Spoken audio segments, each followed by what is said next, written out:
You're welcome back to the channel. In this video, I'm going to walk you through an easy step-by-step guide on how to send money from bank to PayPal. So watch the video to the very end so you don't make any mistake, and also hit the subscribe button because that actually helps me out.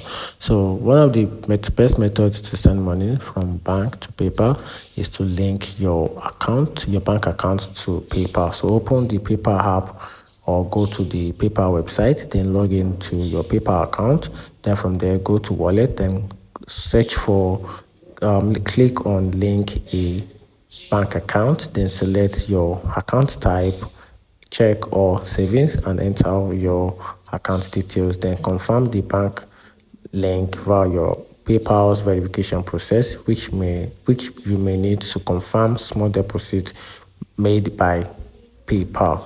And that's how you can simply send money from your bank to PayPal. Find the video helpful, turn on the notification button, and subscribe for more. Thank you.